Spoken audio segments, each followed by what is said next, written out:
untuk memandikan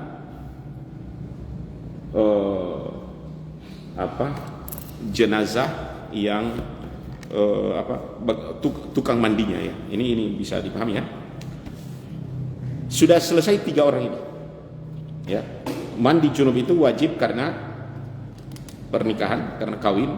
Yang kedua karena keluarnya mani. Ini dalam mimpi kita sudah bahas kemarin. Dan yang ketiga karena seorang itu mati. Ya. Nah, 3 berikutnya yang khusus bagi wanita adalah yang pertama mandi haid. Ya. Haid ini adalah kodrat wanita yang setiap bulan datang kepadanya berupa darah yang keluar dari kemaluannya. Tempo paling cepat haid itu adalah sehari semalam. Ya. Paling lama itu 15 hari atau 20 hari. Ya, yang biasa itu 6 atau 7 hari. Makanya kalau haid sudah lewat dari 20 hari tapi dia keluar, maka itu dihukumi darah istihadah. Ya. Hukum dari darah yang keluar sendiri ini itu najis. Tapi karena dia keluar, dia hadas besar. Makanya ketika seorang wanita sudah bersih dari haidnya, maka dia mandi. Ya, mandi bersih dari haid. Allah Subhanahu wa taala katakan dalam Al-Qur'an, "Fa'tazilun nisa fil mahid." Hendaklah kalian menghindari wanita dikala mereka sedang haid. Ya, jangan datangi. Bahasa kinayah untuk suami. Kemudian apa? Wala taqrabuhun hatta yathurna. Jangan dekati mereka hingga mereka itu suci. Suci itu yaitu mandi. Sehingga mereka selesai mandi. Ya. Fa idza taharna fa'tuhunna min haitsu amarakumullah. Ya.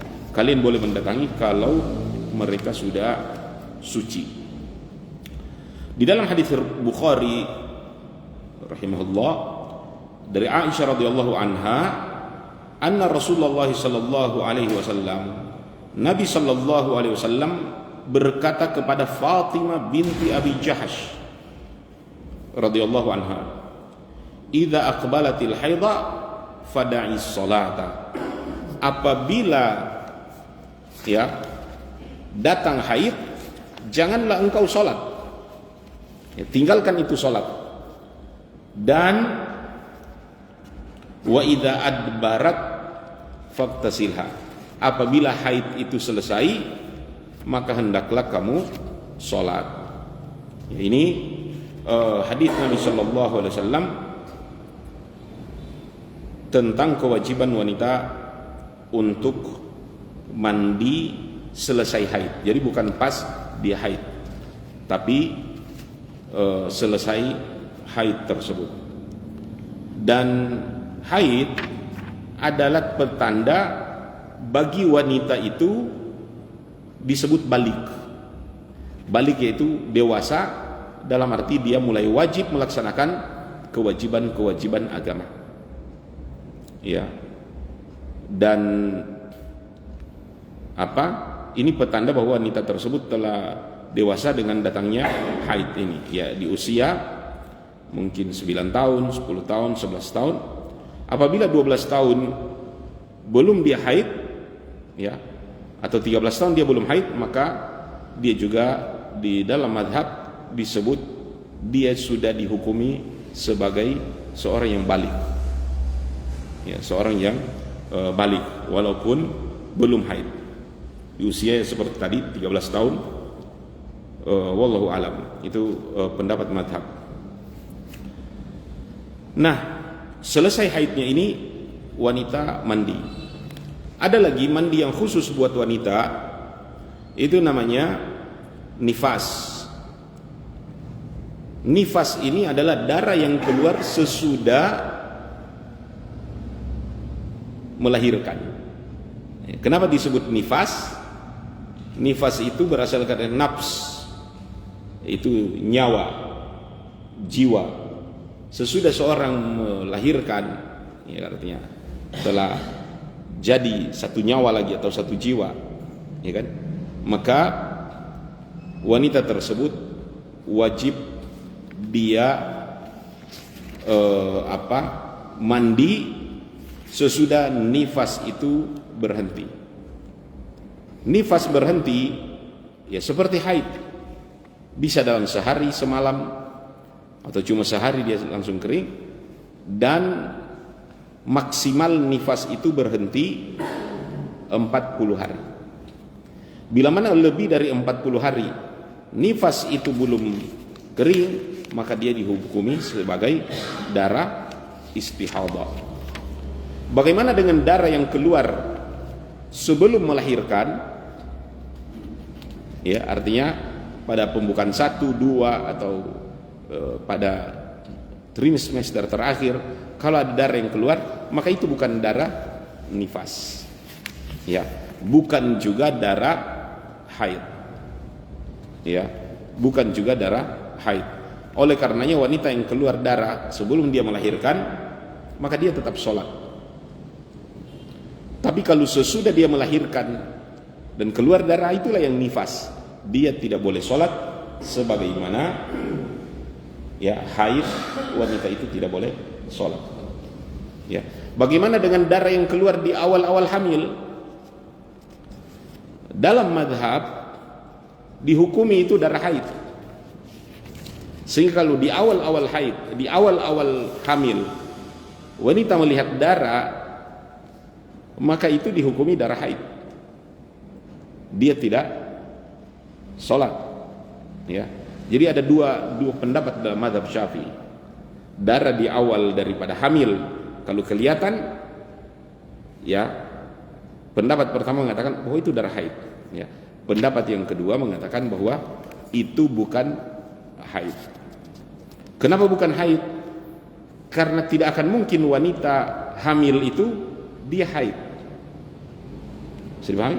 Oleh karenanya darah yang keluar dari rahim wanita yang sedang hamil itu tidak boleh dihukumi sebagai darah haid, karena kemustahilan wanita hamil itu haid. Wallahu alam. Dan kita lebih merojihkan ataupun memilih pendapat yang kedua ini, ya, pendapat mazhab yang kedua bahwa dia adalah bukan darah haid, sehingga siapapun wanita sedang hamil di awal atau di akhir daripada kehamilan, bila mana dia melihat darah, maka hendaklah dia tetap menjaga sholat, meneruskan puasa. Apabila darah itu keluar sesaat sesudah melahirkan atau bersamaan dengan melahirkan, maka dia segera tinggalkan sholatnya ataupun puasanya. Dan yang ketiga,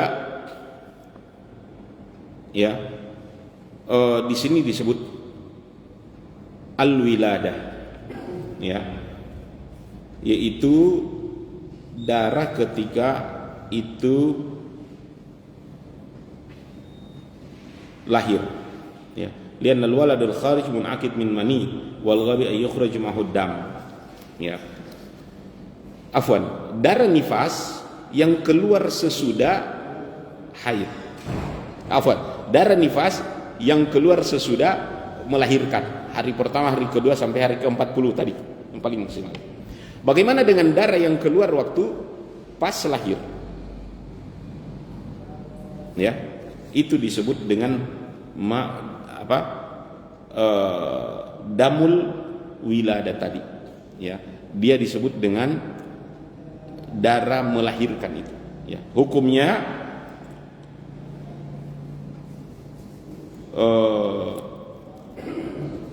hukum dari damul wiladah sini apa?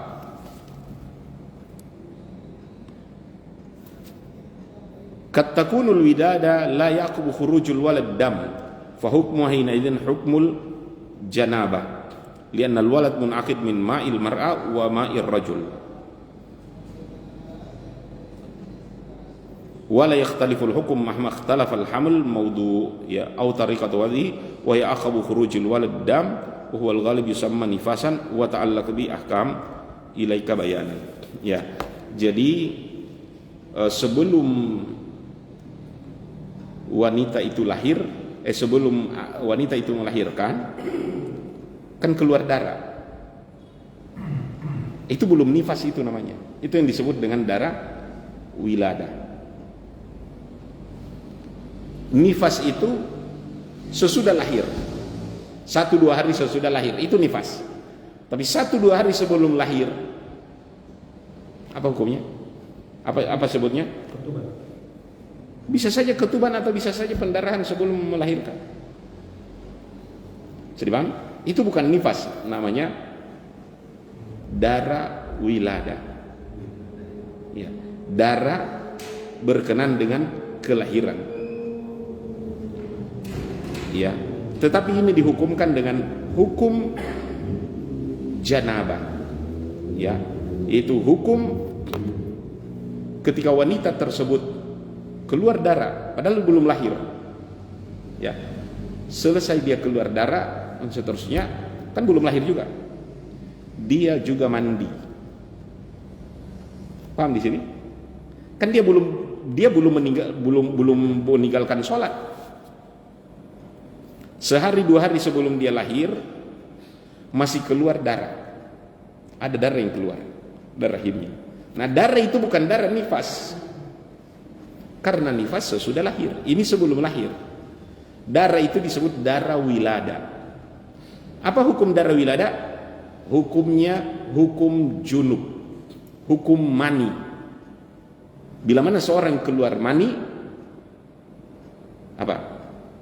Maka baginya tidak boleh sholat kecuali mandi. Maka wanita yang keluar darah sebelum dia melahirkan, ya, dia tetap sholat, tapi sebelum sholat dia harus mandi wajib. Paham antum sini? Jadi jangan dihukum lagi hamil. Kan berarti ada 3 darah yang keluar bagi wanita berkenan dia hamil atau melahirkan. Di awal daripada kehamilan, kalau ada darah yang terlihat, ada 2 pendapat di sana. Pendapat yang pertama bahwa dia haid. Kalau haid berarti dia tidak sholat, dia tidak puasa. Jadi paham? Hukum yang kedua itu bukan haid. Dia ya adalah darah yang tetap dia sholat, dia tetap puasa, tapi dihukumi seperti darah wilada tadi. Cuma sebelum dia sholat, dia harus mandi dulu. Yang kedua, darah yang keluar menjelang dia lahir. Ini yang kita sebut dengan darah wilada. Darah yang menjelang dia melahirkan, mungkin di 3 semester kedua atau 3 semester ketiga. 3 semester ya? 3 semester atau bagaimana ini melahirkan ini? 1 semester itu berapa bulan? 9 bulan. Itu trimester. Iya, trimester bukan trimester ya. Semester kampus. Trimester. Baik, di 3 bulan ketiga, kalau ada darah yang terlihat bagi wanita, dia belum lahir, maka itu yang disebut darah wilada. Dia tetap sholat, dia tetap puasa, tapi sebelum dia sholat, dia mandi junub. Nah, kata para ulama, kenapa dia mandi junub? Sebab dia bilang itu hukumnya seperti mani. Karena yang menjadikan dia hamil itu adalah air mani. Bisa dipahami? Maka dia hukum mani. Yang terakhir, darah yang keluar dari rahim wanita itu berkenan dengan dia hamil adalah yang disebut nifas. Kapan nifas? Sesudah bayinya, jabang bayinya keluar. Kenapa dia disebut nifas? Nifas itu dari kata nafs, jiwa. Karena telah keluar jiwa, telah keluar nyawa, telah keluar manusia. Keluarnya manusia itu disertai atau diikuti dengan darah. Darah itu yang disebut dengan nifas. Sucinya wanita itu dari nifas, kan minimal dia 1 malam, sehari semalam, ya 1 minggu. 2 minggu, paling lama 40 hari. Bila mana darah yang keluar dari rahim sesudah melahirkan tersebut sudah berhenti kapanpun, mungkin seminggu atau 2 minggu, maka wanita tersebut harus dia sholat, harus dia puasa. Tapi sebelum dia sholat, dia mandi dulu. Nah, mandi ini yang disebut dengan mandi wajib bagi wanita. Ada 3 selain 3 yang disebutkan di pertama tadi. Berarti wanita ini wajib mandinya 6, laki-laki mandinya cukup 3. Iya kan? Mandi karena kawin, mandi karena keluar mani, mandi karena mati, mandi jenazah. Saya dipahami? Itu laki-laki dan perempuan bertambah. Perempuan tambah lagi 3 mandi yang lain, itu mandi haid, mandi wilada, paham? Dan mandi nifas. Dipahami ini ya?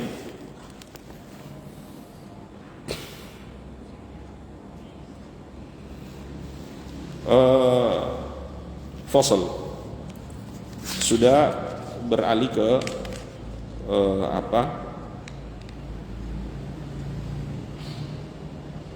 fasal berikutnya, atau kita wisata ke madhab yang lain.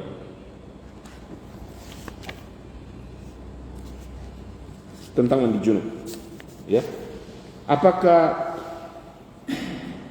disyaratkan berwudu sebelum mandi junub? Kan kalau mandi junub kita wudu, ya kan? Dalam mazhab Syafi'i, sebelum seorang itu mandi junub harus berwudu dulu, seperti wudu sholat.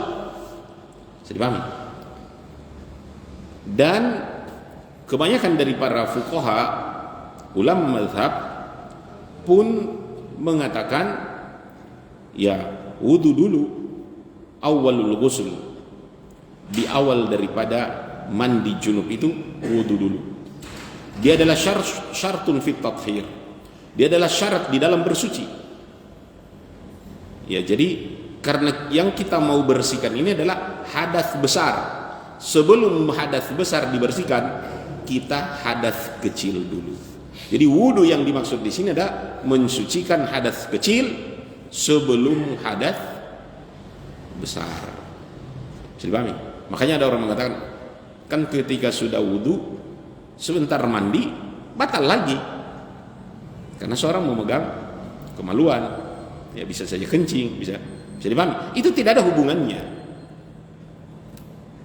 Mandi itu adalah membersihkan hadas besar, wudu adalah membersihkan hadas kecil. Nah, bersihkan dulu hadas kecil sebelum membersihkan hadas besar. Ya. Di situ kedudukan atau ta'lil. Kenapa mandi dulu sebelum? Kenapa wudu dulu sebelum mandi? Di antara para fuqaha atau ulama, ada yang mengatakan tidak usah wudu. Kalau mandi ya mandi junub tanpa berwudu duluan. Kenapa? Karena hadas kecil itu sudah ketutupan dengan mandi junub, membersihkan hadas besar. Dan kedua pendapat ini memiliki pegangan ataupun landasan. Yang pertama, bahwa tidak perlu berwudu sebelum mandi junub, disandarkan kepada hadis Ummu Salamah radhiyallahu anha. Lamma sa'altu, ya, hal tangkudu dhafrur ra'siya li ghuslil janabah, ya, Ummu Salamah bertanya kepada Nabi SAW tentang mandi junub ini, ya, innama yakfiki an tahiffi ala ra'sika thalatha hasayat thumma tufidu alaikal ma fa idza anta qad tahurat. Nabi SAW mengatakan kepada Ummu Salamah, kalau engkau sudah bersih dari haid, ya, cukup engkau dengan mengalirkan seluruh air ke badan, tufidu alaikal ma, thumma yahuthi ala ra'sika thalatha hasayat, kemudian engkau siramkan ke kepalamu 3 kali air. Maka itu dinamakan dengan mandi junub. Nah, di hadis ini Nabi tidak menyebutkan wudu dulu baru mandi. Yang pertama, artinya guyurkan air 3 kali ke kepala, sehingga meresap. Yang kedua, ke seluruh badan. Itu sudah cukup sebagai syarat bahwa engkau suci. Tidak disebutkan kepada Ummu Salamah, engkau wudu dulu. Ini dalil orang yang kalau mandi junub tidak perlu wudu dulu. Bisa dipahami? Adapun yang mengatakan tidak, sebelum mandi junub wudu dulu. Pegangan mereka di mana? Hadis Aisyah radhiyallahu taala. Dan di sini mazhab Syafi'i juga menyuruh kita untuk wudu dulu sebelum mandi. Dalil akalnya adalah kita mau membersihkan hadas besar, maka hadas kecil dulu yang dibersihkan. Hadas kecil itu bersih dengan wudu, hadas besar itu bersih dengan mandi. Dan ada hadisnya Aisyah radhiyallahu taala anha, karena Rasulullah SAW idza tasawila minal janabah. Kata ibunda kita, kalau Nabi sallallahu alaihi wasallam mau mandi junub, yabda'u fayaghsilu yadayhi. Yang beliau lakukan pertama adalah membersihkan atau mencuci kedua tangannya. Kemudian thumma yufrigu biyamini ala shimali wa yaghsilu farjahu. Kemudian mencuci kedua tangannya, ya, kanan dan kiri saling membersihkan. Kemudian yang ketiga apa? Fayaghsilu farjahu, membersihkan ataupun mencuci kemaluannya. Thumma yatawaddu wudu as-shalah.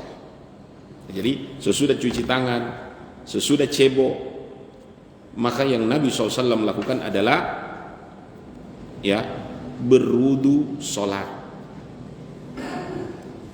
Wa mithlu hadits Maimunah, dan ada hadis yang sama yang diriwayatkan oleh Maimunah radhiyallahu taala anha, ibunda kita Nabi istri dari Nabi SAW. Jadi istri Nabi SAW Aisyah melihat mandi junubnya Nabi, berwudu dulu. Hadis Maimunah juga menjelaskan Nabi mandi junub berwudu dulu. Jadi ada teksnya sehingga kita berwudu dulu sebelum mandi junub. Kalau dalil aklinya, secara akalnya, ya karena kita mau membersihkan hadas besar, kita dahulukan dulu membersihkan hadas kecil. Kemudian ar-rajih wallahu alam, ya saya tidak kan itu di Ibnu Rushd, ya, di Bidayatul Mujtahid. Ibnu Rushd sendiri mazhabnya Maliki ketika mengkomparasikan dua mazhab itu. Tapi sekalipun beliau bermazhab Maliki, ya, dia mengatakan wudu awal ghusl laisa min syarti tathhiril hadatsin. Ibnu Rushd sendiri mengatakan itu bukan syarat supaya seorang itu mandi junub harus dengan wudu dulu. Ini artinya kalau dari segi sah, seorang yang mandi junub tanpa berwudu, apa sah mandinya atau tidak? Itu pertanyaan yang intinya. Orang yang mandi junub tanpa berwudu duluan, sah mandinya atau tidak? Sah? Bapak-bapak, sah? Orang yang mandi junub tanpa berwudu duluan, sah atau tidak? Sah? Berarti itu maliki. Dalam mazhab Syafi'i tidak sah. Ya, dalam mazhab Syafi'i tidak sah. La yajuzu liman ghasal janabah ay yusalli illa ba'da yatawadda. Ada perkataan di sini. Orang tidak boleh siapa yang mandi junub untuk sholat, ya, kecuali dia harus berwudu dulu. Bisa dipahami? Yang menganggap sah di sini ada fawaid, ada faedah dari khilaf ini. Yang mengatakan bahwa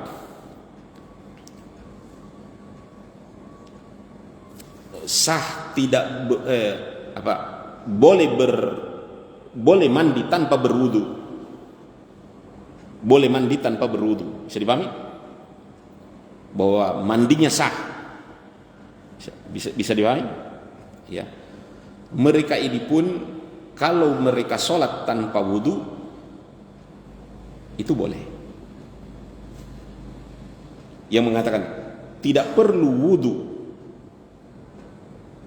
untuk mandi, dan mandinya ini dalam rangka dia sholat, bisa dipahami? Maka mandi tanpa wudu itu sah. Ini perkataan yang pertama. Yang kedua, orang yang mengatakan tidak boleh mandi junub kecuali dahului oleh wudu. Maka siapa yang mau mandi junub dalam rangka sholat, mau mandi junub untuk sholat, karena kan tidak boleh sholat kalau tidak berwudu. Siapa yang mau mandi junub untuk sholat, kemudian dia tidak berwudu, maka sholatnya tidak sah. Kalau yang pertama sah, bisa dipahami? Jadi kalau antum mau berwudu, kalau antum mau mandi untuk sholat dan antum tidak dahului dengan berwudu, maka ketika datang sholat tidak boleh antum sholat, tidak sah sholat karena belum wudu, mandi junubnya. Tapi kalau untuk bersuci saja tanpa niatan sholat, karena kan seorang itu junub, kan dia keluar mandi atau berhubungan sama istri, dia junub, bukan dalam rangka sholat, sah mandinya. Tapi kalau mandi itu berhubungan dengan mau sholat, maka mandi itu tidak sah. Jadi bang, kalau mandi tidak sah itu bagaimana? Ya berarti antum wudu lagi. Bisa dipahami ini fawaid dari khilaf ini. Ya.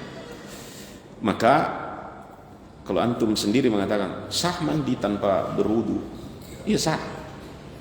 Tapi dengan catatan ini bukan dalam rangka antum mau sholat. Kenapa? Kalau mau sholat antum wudu lagi. Bagaimana dengan orang yang sudah wudu sebelum mandi junub, kemudian dia mandi? Ketika dia mandi kan batal karena dia menyentuh kemaluan, karena dia kencing lagi, karena dia mungkin cebol lagi, ya kan? Kan sudah batal wudu tadi dan dia mandi. Maka sesudah mandi, orang yang sudah berwudu duluan baru kemudian dia mandi, walaupun sesudah mandi dia tidak berwudu lagi, sah mandinya dan sah sholatnya. Bisa dipahami? Kenapa sah sholatnya? Sebelum dia mandi, dia sudah membersihkan diri daripada hadas kecil. Ketika dia mandi, dia membersihkan hadas besar. Terus hadas kecilnya yang batal lagi.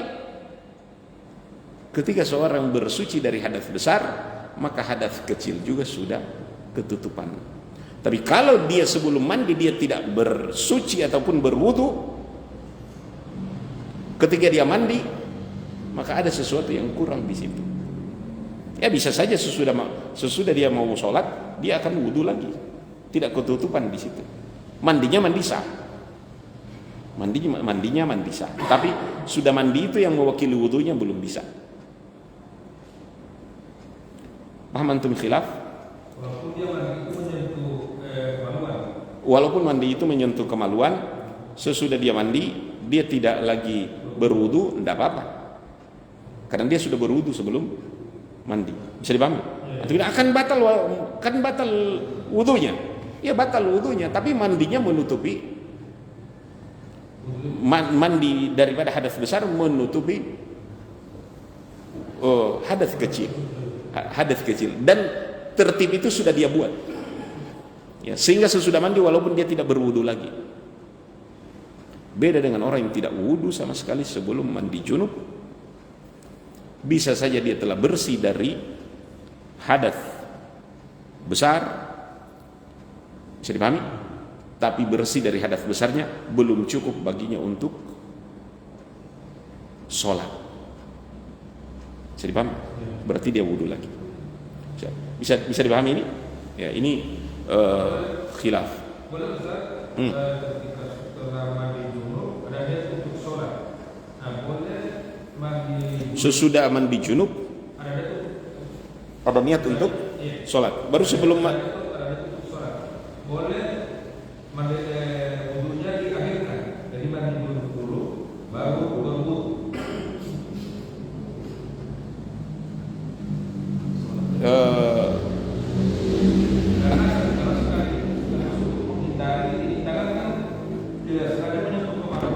Ya.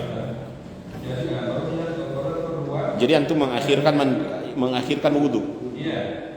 Jadi ada yang kedua, ada yang mau sholat.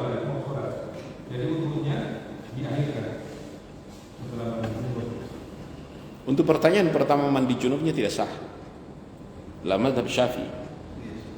Karena mereka menginginkan wudu dulu sebelum mandi junub. Itu bagian dari syarat. Bagian dari syarat apa? Mandi, ya, artinya membersihkan hadas besar didahului dulu dengan membersihkan hadas kecil. Bisa dipahami? Boleh antum sesudah mandi tadi tidak lagi berwudu. Tapi kalau antum berwudu lagi, itu ziyadah. Kan wudu itu bukan hanya raf'ul hadas. Wudu itu bukan hanya mengangkat hadas, tapi wudu juga ada tajdidul tuhur. Wudu juga adalah mengulangi ataupun memperbaharui hadas. Wudu itu adalah memperbaharui bersuci. Bisa dipahami? Ya, orang yang mengatakan wudu itu adalah raf'ul hadas, tidak semua wudu raf'ul hadas. Ada wudu tajdid. Tajdid, ya, tajdidul wudu. Bisa dipahami? Ya, jadi kalaupun antum mengatakan saya tidak berwudu sebelum mandi, nanti sesudah mandi antum baru berwudu, ya antum kalau persoalan mandinya mandi sah, tetapi tidak tertib. Kenapa tidak tertib? Nabi SAW wudu dulu sebelum mandi. Paham di sini? Iya. Atau ada yang menarik antum tanya, kalau mandi itu berniat atau tidak? Bisa dipahami? Ya. Dalam mazhab Syafi'i, mandi itu harus berniat. Nawaitul ghusl, atau saya berniat wudu, saya berniat mandi, atau di dalam hati kesengajaan hati mau mandi, artinya menghadirkan niat untuk mandi. Bisa dipahami? Tapi tidak setiap, artinya dalam mazhab Syafi'i wajib niat. Kenapa di mazhab lain tidak perlu niat untuk mandi? Ya, itu bertanya, Ustaz, mazhab apa yang tidak perlu mandi? Ya, mazhab apa yang tidak perlu niat waktu mandi? Abu Hanifah. Dalam mazhab Abu Hanifah tidak perlu berniat ketika mandi, sebagaimana tidak perlu niat ketika wudu. Kenapa? Mandi itu dalam istilah fikih disebut ma'kulatil ma'na. Mandi itu adalah perbuatan aksioma. Apa itu perbuatan aksioma? Tidak perlu berpikir, memang begitu caranya. Artinya tidak perlu dalil menentukan sesuatu yang aksioma. Api itu panas, es itu dingin. Perlukah orang berpikir menentukan api itu panas? Tidak perlu kan? Itu aksioma. Maka seorang itu mandi, itu bukanlah perbuatan yang harus direncanakan. Apa contohnya? Kalau orang kena kotoran, ya bersihkan. Ketika dia membersihkan kotoran, perlu niat atau tidak? Kita cebok, seorang cebok perlu niat atau tidak? Bisa dipahami? Kira-kira kalau orang cebok perlu niat tidak? Nawa itu astanji, tidak kan?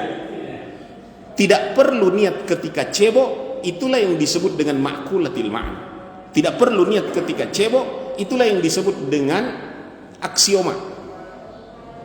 Ada mau cebok ini masih pakai niat, ya namanya kotor harus dibersihin.